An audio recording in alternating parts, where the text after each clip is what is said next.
Happy Pitchers and Catchers Day, and welcome to the Los Angeles podcast of Anaheim, a semi-daily audio blog for all things Angels baseball. My name is David, and I'm very excited to get this project going. I'm especially excited to get it off the ground now, just as baseball is coming back to us. This being the first day of Pitchers and Catchers, the news is going to be everybody's in the best shape of their careers, everyone's happy to be back, and that's pretty much what we're going to get for the first week or so. High drama isn't going to happen for a while. You don't win a lot of pennants in spring training, especially in the Angels' case, since most of the positions on the field and in the rotation are basically locked down. You can't win the pennant in spring training, but you can lose it. If someone gets hurt, or if the team makes a bad decision with respect to their bench or rotation depth, you let a game get away here and there in April and May, and those games you can't get back in September. But those decisions aren't going to be made in February, and certainly not in the first week of spring training. For my first week, I thought it'd be good to start with the big picture. What do we expect for 2017? What does a major league club look like? What does the minor league system look like? What does the front office look like? What can the Angels do to get better? What can they do to compete? My first week is going to be dedicated to taking the broader view. I was fortunate enough to get Dan Szymborski to come on and talk to me about the Angels. A lot of you already know who Dan is. He works for ESPN, and his annual ZIPS projections are something everyone looks forward to every spring. Here's my conversation with him. All right, so Dan Szymborski, thanks for coming on with me to talk about ZIPS and the Angels' projections for this year. Hey, David, how's it going today? It is going okay. Spring training's just about to start, so I'm trying to get excited. Spring training is always exciting. It's the official end of winter. I know that the astronomers would say that the vernal equinox is the end of winter, but spring training is the real end of winter. We don't have to listen to scientists or groundhogs. It's a baseball. We are baseball-oriented people. We really are. And, well, for me, opening day is really the beginning of the year, and that's New Year's Day for me. Spring training, though, is always, who comes in the best shape of their lives, who gets Everyone. hurt. Yeah. Everyone comes in the best shape of their lives, all of them. And eventually about 24 of them are going to get hurt and miss the season, and I'm just hoping the Angels don't have one of those guys. Especially one particular player. Yeah. We'll save him for last. So I wanted to go down the list of positions and take a look at what we can expect for this coming year. At first base, of course, we're going to start with Pujols, who's coming off yet another injury, and may not be ready for opening day. The ZIPS projection that you have is a little sad. I mean, the projection isn't the best. He's coming back from injury. I'm actually worried that projection might be a little high for him. It is a little depressing at this point. You could say that about the whole contract. You never really, because the Angels, they gave Pujols all that money in the expectation he'd give them 4 or 5 star years and that you pay more up front for kind of a bleak back end. But he never really had that star level performance with the Angels. I mean, he had a good first season in 2012, but it wasn't vintage Pujols. And the projection of 1.7 WAR, it's actually a few ticks higher than the 1.4 baseball reference WAR he had in 2016. He's going to be 37. No, he is 37 because his birthday was in January and we're in February. Right. But there's not a lot of upside at this point. He is what he is, I think. I think we're just looking for a softer landing, but I'm not sure we're getting it. That said, if he gets that 315, 445 slash line, that's not the worst possible outcome if he's able to stay healthy. Oh, no, he's still contributing. It's just kind of disappointing based on where he was. It's not Ryan Howard level disaster where they would actually improve if they had released him at some point, because he's still that's still a performance of almost a league average player, and almost a league average player has value. That's why we have replacement level. Well, speaking of his replacement, I guess right now it's C.J. Cron. He had a really nice year last year, and the Angels are hoping, obviously, it's a sign of development. The projection that you have disagrees. It does have him giving some back. He's been a very up and down player. It's not a terrible projection, but he doesn't have a lot of defensive value. he's one of the players that could beat the projection because unlike a lot of the Angels team, he's actually on the right side of 30. This is not a young team. No, they didn't go like the Angels, who have added every single player over 35 that was a free agent or so. But they are an old team, and Cron at least is one of those players that does have some upside. ZIPS is just going to be skeptical because he did just essentially hit better than he had in the past. And a lot of times that's illusory, and you take 2 steps forward, 1 step back. But it's not the worst projection ever. I mean, it's a 111 OPS plus. Between DH and first base, if you're getting that, that's not the upside that you want, but it's not a disaster. No, it's essentially league average performance, maybe a hair under. It's not the primary problem with the Angels. Yeah, well, we're going to get to that. Yeah, we'll get to the primary problems. But one of the things that isn't a problem this year, hopefully, is second base. I mean, second base has been an issue for the Angels for years. They were trotting out Johnny Giavotella, and with an empty batting average and below average defense, and now Espinoza, he's bringing a really good glove with him and a little pop to second base, hopefully. Yeah, he is going to have a fairly low batting average. That's going to kind of limit his upside because he's not the most scientific hitter. ZIPS has him for, I think, 1.1 WAR, somewhere around there. 1. But that's only in like 450 plate appearances or so. More like 600, you're looking at more like 1.7, 1.8, getting towards 2. So he's another league average player, and compared to what the Angels have had at second base at various times, it is a significant upgrade. With him at second base, you have Andrelton Simmons at shortstop. That's a pretty good defensive combination, I think. Oh, yeah, and Simmons is terrific. One of the bright spots of the team. He's probably done developing offensively. He's not like the phenom that has a surprisingly good bat anymore, but he's probably the second best player on the team. Yeah, he's spectacular. All of his value seems to come on defense, and actually there are a couple of guys on this team that look like their value is almost entirely defensive. And he doesn't really have that bad a bat for a shortstop. If he was a league average defensive player, ZIPS would still have him as a 2-win player in 2017, essentially because he does hit like an average shortstop. If Simmons is done developing, then they're basically set at shortstop and Espinoza signed a 2-year contract, so at least for the next couple of years, that's the up-the-middle combination. Yeah, and it's a good one. And it's okay. I mean, they're not going to hit a lot, but they will flash the leather. Behind the plate, that's more defense. They went out and got Martin Maldonado from the Brewers. They're keeping Carlos Perez. Neither of these guys hit, so we know that almost all of their value comes from defense and pitch framing. Yeah, and that's a little more of a problem than, say, Espinoza, simply because Espinoza at least will hit fairly close to an average player at his position. They're not going to get a lot of offense behind the plate. It's just not happening. So I gotta ask you about the pitch framing. Maldonado, that's basically his entire value right now. Is it really that important? Does it really help a pitching staff that much that he's picking up a strike here or there? Well, it of course is helpful, but the problem with pitch framing stats is if you actually project them out, they're not super predictive. I mean, good pitch framers tend to be good pitch framers, but there's a lot of regression towards zero because it's also one of those things where it's a skill based on umpires not doing a perfect job, essentially, to an extent. When this pitch framing stuff, it's extremely public now. It's not a niche thing. And the league is aware of players that get good pitch framing stats, and the umpires can't help to be aware and have that in the back of their mind when they're watching, because they're saying, oh, this guy is getting calls that he shouldn't be getting otherwise. While we complain about umpires rightly in a lot of cases, most of them do want to get better at what they do. It remains to be seen. We still haven't seen a guy who's, say, 10 runs above average every single year forever.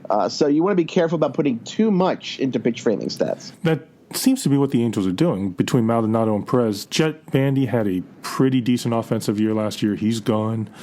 And they don't really have anybody in the pipeline. There was some rumors about maybe them signing Matt Wieters, but I guess right now this is what they're going with. I haven't heard that much with them and Wieters. I thought Wieters was going to go to Atlanta, but that doesn't seem to be happening. I'm not sure about what's going with Wieters. he has a pretty dead market, but that's kind of out of our purview before I drag us off topic. Right, that's more your hometown purview. Yeah, that's more an Orioles thing. But I won't talk Orioles. Yeah. That would be cheating. All right, well, we'll go into the outfield. The Angels had the worst left field production in baseball the last couple of seasons. I mean, the worst. I was hoping when they signed Cameron Maybin that it would put an end to that. But this projection doesn't make me feel as happy as I was when they signed him. Well, you have a couple things with Maybin. One, he gets a lot of his value from being able to play center field. But he's not going to be a center fielder. No, not in Anaheim. There's another guy that I think they like in center field, but we'll get to him later.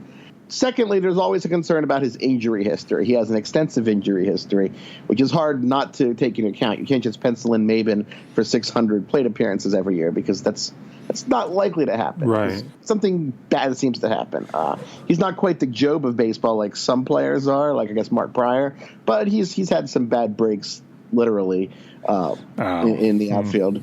But it's still better than what the Angels have had in left. Yeah, it's just been a nightmare, and I actually don't understand how it is that left field could become such a problem when I don't want to say that there are guys falling all over the place who can play a league average left field, but to be that bad for that long is really indicative of, I don't know, is it scouting? Is it the front office? Well, the front office, they're really hard to gauge simply because they don't really have the assets they used to trade for things. They're not. Free agency has been kind of disappointing. There's not a lot of excitement in players you can add in free agency, so it's hard to really say just how good the Angels organization would be with as many options as they could have. That's kind of the question. I'm not overly optimistic about the Angels in that sense, but we'll see. So the last 2 years, anyway, the Angels got half a win total from left field in 2016, and that's everybody who played left field. They were like 2 wins below replacement in 2015, so it has been a pretty sore spot. Yeah, it's a gut punch every time I think about it. Right field is Cole Calhoun just signed an extension. He's coming off surgery for what they call a bilateral core muscle injury that seems to have depressed his power last year. But he's supposedly healthy, best shape of his life coming into this season. This projection seems right in line with what he's been doing for the last 4 or 5 seasons. Yeah, he's the third of the 3 win projected players in Los Angeles. I don't know if I can get in trouble by saying Anaheim or Los Angeles. I don't know it's still a touchy subject. So yeah, well, sometimes I just say Los Angeles and people can be like, what? Yeah, well, I use both for the podcast, so I guess we're using both forever. I'm getting old now. When I think of the Angels, I still think California Angels. So do I, but we're never doing that again. No, it's a city now. Unless you never say never. I mean, how many Washington teams have there been? Well, all right. If I win the lottery, we're renaming it. If I win $1 billion lottery, we're renaming it. That's the problem. Team values. You look at like Jeff Loria's possible windfall. You can't even buy a major league team with the lottery anymore. You can only buy a percentage. Exactly. With the Chargers moving up, what's their valuation? Something like almost $2 billion now. Yeah, it's bad times for lottery winners. You have to do other things with the money. Yeah, who needs the lottery anyway? We got this. If you can't buy a team, then who cares? So the guy that they've built this team around, he's pretty good. He's Mike Trout. Yeah, I've heard of him. The listeners may have heard of him too. He's pretty good. He hits the ball occasionally. He fields well. He does well in award voting some years. ZIPS is giving him a 292, 410, 557 slash line projection, and it seems stupid to say, but these numbers, that slash line, sometimes it actually feels almost a little conservative for Trout. It's 9 WAR. I know. It's 9 WAR. I know. I always joke, like half seriously and half joking, that one of Trout's problems in the voting is he has almost just a basic boring level of insane stardom. It's like Yeah, you're the greatest player in baseball, and you will be for years. What else have you done? It's just weird that you can have almost a run-of-the-mill crazy superstar. He's almost very literally the perfect player. Yeah, it just seems too easy for him. And that's the thing is everything across the board. There's 31 doubles, 35 homers, 24 stolen bases. All of these are in the projections. He plays a little defense. If any one of these areas spikes at all, then he just falls off a chart somewhere. Yeah, it's.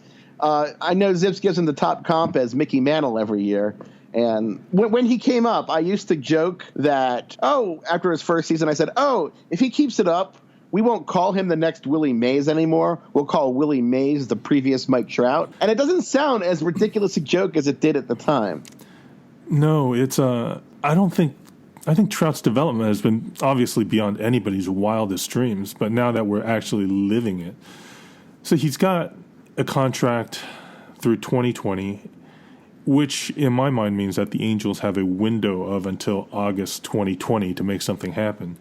And that is sort of the problem with having the greatest player of his day surrounded by a team of not so great players. Yeah, and it's hard to see where they're going to get. Are they going to spend $1 billion to buy every free agent after the 2018 season when Machado's available and Harper's available, et cetera, et cetera? How do you get the Angels to that point? Because you look at the farm system, you can't really see it happening before 2020 looking at the farm system. And we're actually going to talk about the farm system in my next podcast with, I'm just pimping myself out, with Dave DeFreitas from 2080. We'll talk about the farm system and how deep or not deep. And, I think we can say it's not deep. I won't steal all the content, but it's not deep, I think we can agree on. It's probably not the worst farm system anymore. It might just be like 28th or something. But that's a big deal. If they can get even one or two prospects, that would be one or two prospects more than the zero they've been getting for the last couple of years. Yeah, and the alternate is like assuming a trade of Mike Trout. That's kind of a problem because then you look, what team has enough to trade for Mike Trout? You're never going to get value for that, right? Not equal value. It's like living in Estonia and having a Rolls Royce made of diamonds. And you had to sell it to someone in Estonia. I don't know why I picked Estonia, but somebody's going to get offended. Yeah, I need to pick like a country that like absolutely nobody is listening from. Vanuatu. Somebody's going to get offended. All those Micronesians that can't afford Rolls Royce diamond cars like Americans can. Well, I've had problems with mine, so it's not what it's cracked up to be. You've had problems with your my Rolls diamond Rolls Royce, right? And I only could get a gold one. I'm poor. Yeah, well, that's what you get for working for ESPN, right? The bench is basically made up of 4A guys. Caleb Court is up, and he'd been a prospect for years, and now looks like he's just going to inhabit the bench for a while. He looks like he's going to exist pretty much. The one guy on the bench that they have coming back, and he's not really going to be on the bench, Jeffrey Marte, he didn't do much in terms of power almost his entire career up until 2015. Then he had a power spike in the minors. Last year he hit 15 home runs, slugged nearly 500. Is that a real thing? Probably not to that extent, but ZIPS does have him hitting 18 home runs, and that's a good bat to have off the bench. He's probably not widely enough skilled to really be a starter, but as bench players go, he probably won't be the problem. We actually skipped this, but we got to roll back to third base. And one of the positions Marte will probably play some is third base, where the Angels had Junior Escobar, and then this winter they went out and signed Luis Valbuena. And Valbuena looks like he can play anywhere. Yeah, he's not great at some of these positions. Like, he's not really great at third base, but he's not really great at second base. He's kind of meh at those positions, but he hits really well, and that's all you can ask for I don't want to call him a bench guy, but he's kind of going to be like a utility guy. Yeah, a utility guy that gets a lot of playing time, kind of a less awesome Tony Phillips. All right. But Tony Phillips was really awesome. Yeah, so Tony Phillips awesome was Tony great. Phillips. Maybe like a bargain basement Ben Zobrist. Yeah. Unless Awesome bends over it. Okay, well, I mean, I'll take it, I guess. And he's left-handed, and this lineup is lousy with righty bats.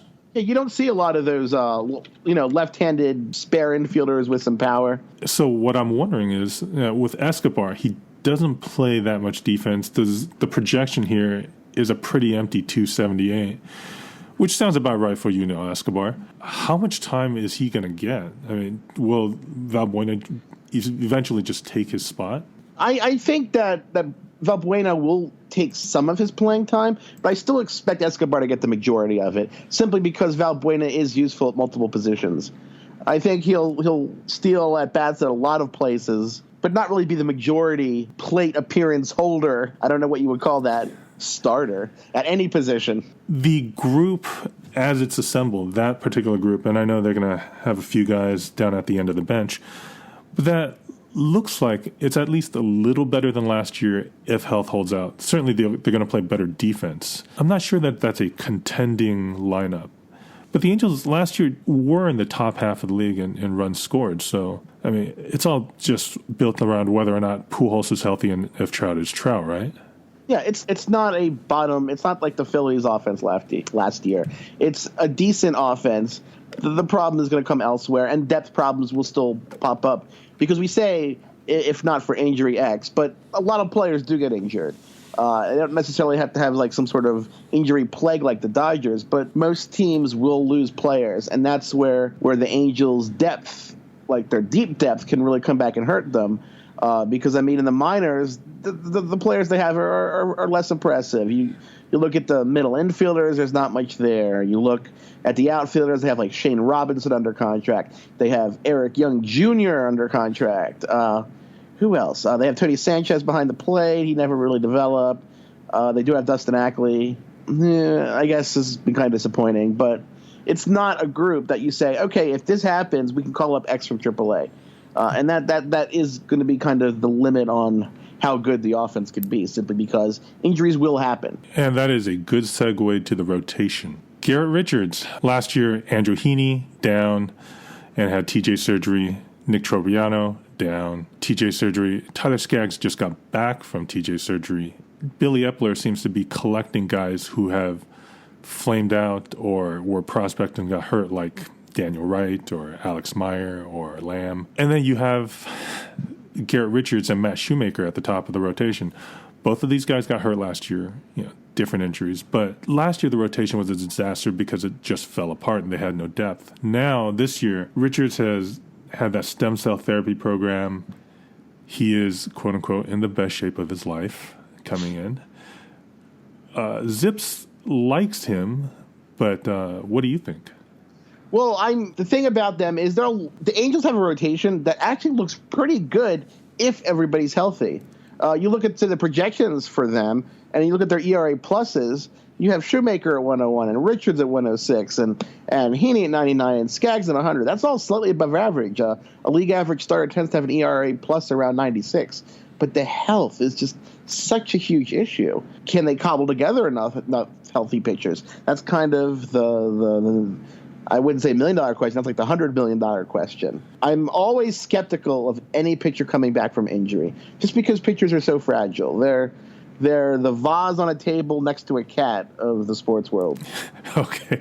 Well, that's probably a good way to look at it, especially this rotation. Richards, he opted out of surgery, and reports are that he's fine. We'll see starting Tuesday just how fine he is. Shoemaker came back from that line drive off his head. In his first 6 starts, he had like a 9.12 ERA. Then he finished with an ERA of 2.93 in his last 135 innings before taking that line drive off his dome. Yeah, that was a scary moment. It's just glad that he's okay after that. I saw that live. You could hear it on the mics, and it was terrifying.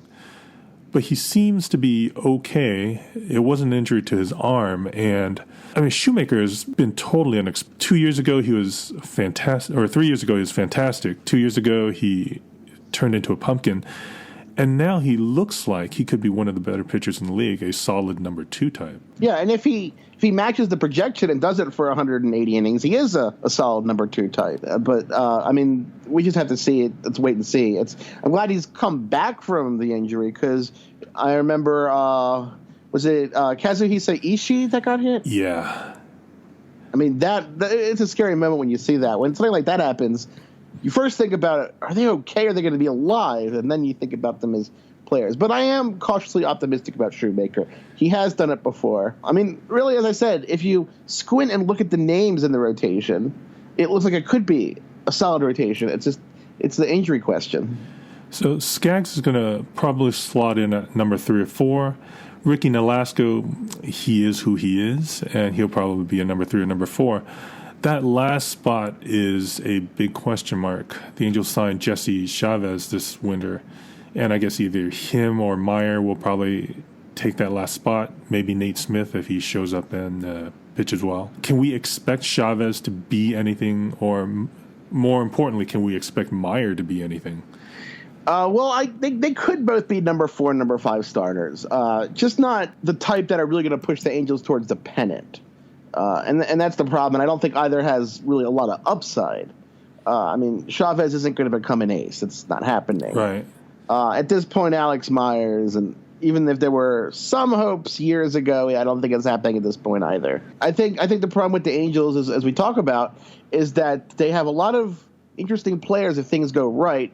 A lot of average players, a lot of players that can contribute, but you're just missing at a lot of places the upside. Now, of course, they had that with like Shoemaker and so on, but it's just the upside that's missing. Those pleasant surprises that you need to cancel out the nasty ones. The bullpen last year was a nasty surprise.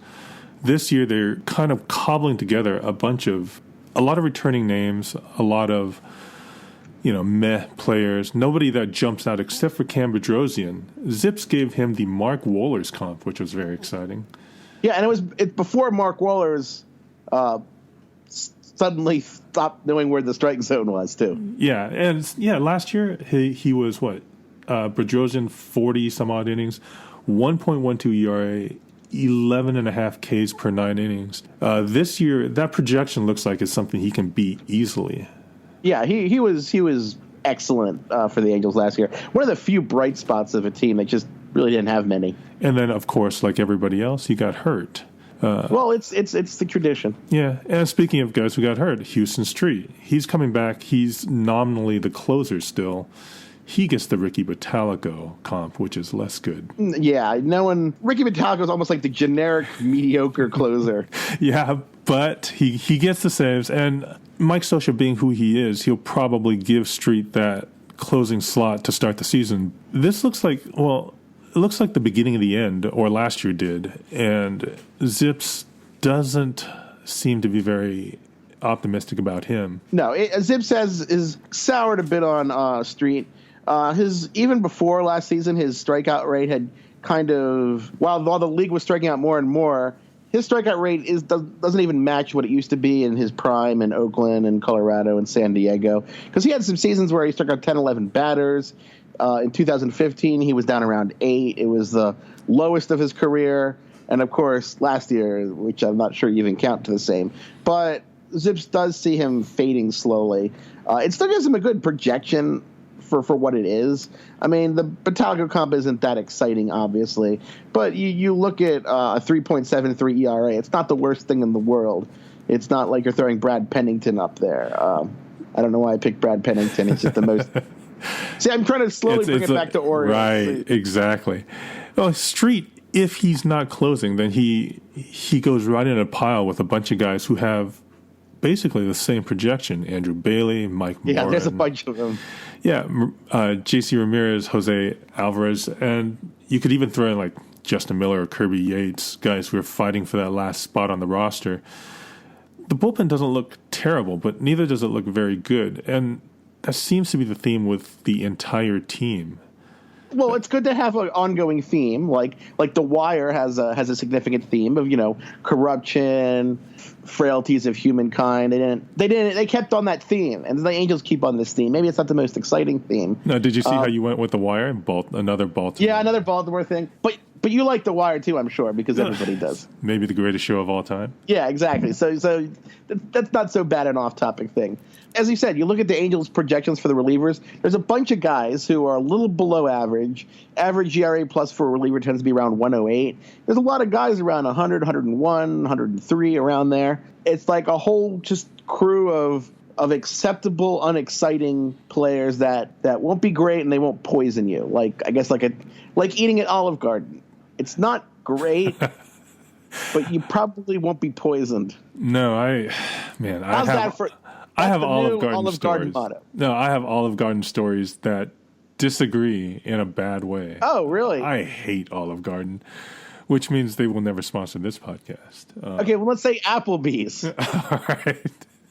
It's not like eating at Rick Bayless's place in Chicago at Frontera Grill or Temple of Bombo, but it's not going to poison you. Yeah, well, the bullpen, like so many other parts of the Angels, they were deadly last year. Even given the bullpen implosion last year, along with the rotation and the injuries to the regular lineup, they were actually semi-competitive for a little while. Now, assuming the defense is shored up a little, if we can get any health in the rotation and in the bullpen, this team looks like it. I don't want to be that guy where you're rooting for a team and you're thinking they have an outside shot. But do they have an outside shot? They have an outside shot. I think it's a team that's probably going to be in the upper 70s with wins. But we've seen teams that are upper 70s talent. They do surprise sometimes. I don't know if the Angels' upside is that high, again, simply because most of the players don't have a lot of upside. Because, I mean, even with Mike Trout, it's not like he's going to become a 14-win player. Although I don't want to say definitely. Yeah, Mike Trout let's not mark that down. He's probably not going to become a 14-win player. And Pujols is probably not going to become a 6-win player again. And Karen Maben's probably not going to become a 4-win player. I do think that their ceiling is a little tight. They definitely need to stay healthy, but I don't know if they have enough breakout potential to really say this is a second-tier wildcard contender. I think that they'll be better than last year. Which isn't saying that much. Yeah, that's kind of not exactly the most exciting prediction. But I would say, I guess, I haven't done the final projections yet. I'd say 78, 79 wins with not a whole lot of uncertainty on the upside. Well, that's fair. That's not amazing. No, it's not amazing. But, yeah, that's a fair, especially given the last couple of years. So what do you think, just to finish up, what do you think the organization needs to do, given that Trout's got a contract that runs to 2020, and the farm system is still rebuilding? What can they do right now to make a push to win now? I think the problem is they're one of those teams that's caught in the middle. They don't have a lot of future talent in the form of prospects that they can trade to improve. They don't have enough. They probably don't have enough now talent to compete now. And even with an unlimited bankroll, there's just only so much you can do in free agency the next couple years. So I think they're in a trap essentially, where it's very hard for them to improve and to just go all in or fully rebuild. That it's one of the more challenging situations to answer, I think. I think I'd be inclined to try to start rebuilding, but I think I'd probably want to explore what could they trade Mike Trout for that's realistic. So you really would actually put that on the table, trading Mike Trout? I'd put it on the table. I wouldn't say, okay, trade him no matter what, but I wouldn't have to seriously consider it. Because anytime you have a team that's kind of stuck in the middle and you have a player with such transcendent talent, you at least have to consider your possibilities. I don't know how much they've really considered the possibility, but they should be aware. I don't know how they can get a package of value for him. That's the question. That's why you don't say it's not like Jose Quintana where he's just being wasted on the White Sox the longer they keep him. But you have to at least think about it. And that is going to be the depressing thought that we're going to end this on. Thanks for coming on and talking about your projections, Dan. Fine. Hopefully we'll talk again at the end of the year and see how we did. I hope so. Thank you very much.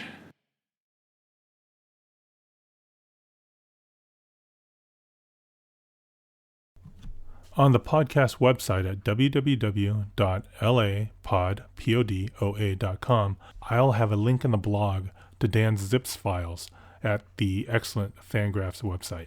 If you haven't been to Fangraphs or if you haven't seen the zip files, I encourage you to do so. It's spring training. What else have you got to do?